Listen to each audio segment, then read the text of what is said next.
Sa resort guys, so may basketball area, tindahan din.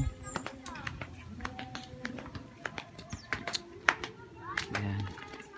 May area, may hallway siya, may mga niyog, volleyball, basketball.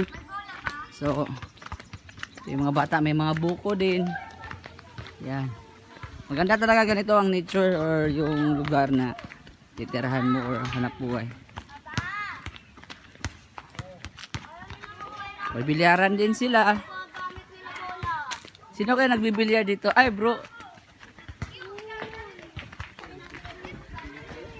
ganda yan bro, nagbibilyar.